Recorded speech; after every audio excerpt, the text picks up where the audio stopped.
Hello friends, how are you? I'm back again with the second part of the book of mistakes. In this part, I will be discussing the remaining mistakes which we should avoid. So let's get started.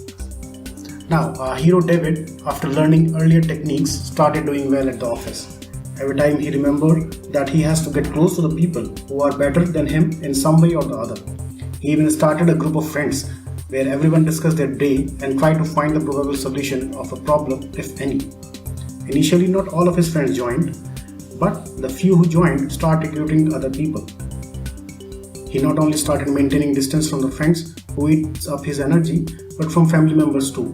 Now in his job, he is given the responsibility of looking over the marketing deal of a new product which his company is launching. He was doing good and rather excited to interview the marketing team which he is selecting for the campaign. There he met a budding entrepreneur who has failed miserably at many occasions, and yet he is standing giving a marketing presentation in front of him. David was impressed when the entrepreneur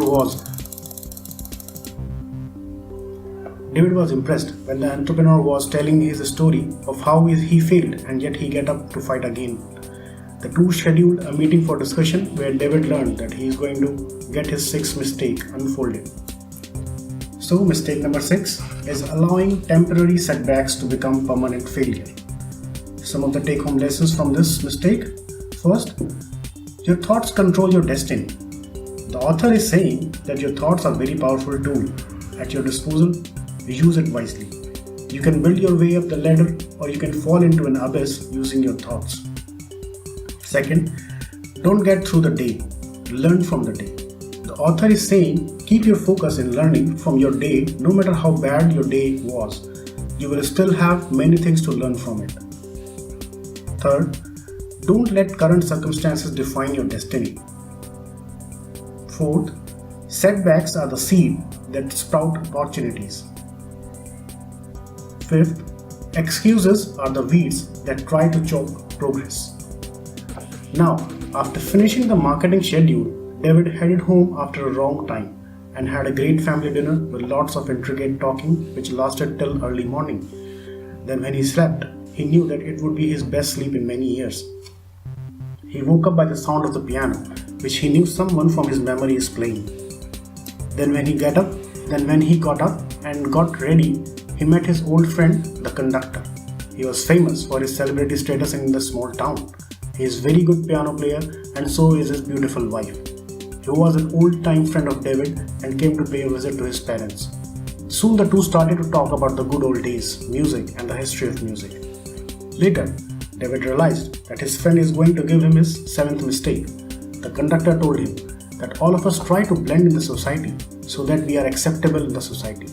But success only comes when you stand out from the crowd. No one will notice you if you are in the crowd. You have to stand out. Mistake number 7 is trying to blend in instead of standing out. Some of the take-home lessons are: most of us spend our lives learning to blend in when success is about standing out. The author tells that you can't name a single successful person who was doing what all of us are doing, meaning you have to stand out in order to be successful. Next, greatness always stands out. Third, if you fail to stand out, you will be overlooked, passed over, and ignored. Fourth, great leaders resist the pull of the normal and push through to the extraordinary. Fifth, authenticity is the result of standing out.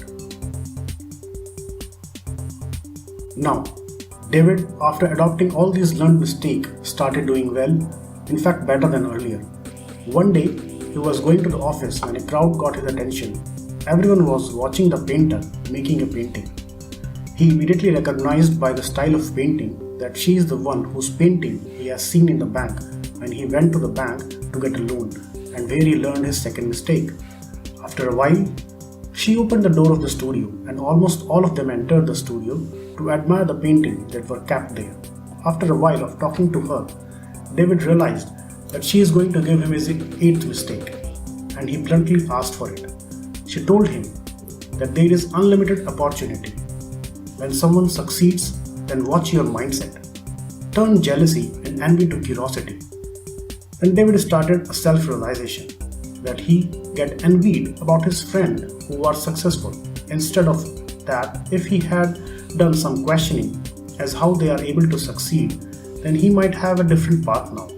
She also told him that the more successful a person is, more he is willing to help others to succeed, and eventually it all turns back to make him more successful. So mistake number 8, thinking that there is a fixed and limited amount of success available. Some of the take-home lessons from the mistake 8 are: our thinking determines the design of our life. Next, anything we repeatedly imagine with intensity becomes reality. Next, there is an unlimited possibility in the universe. Next, the only limitations you need to worry about are the ones in your mind. Next, be motivated, not intimidated by another's success.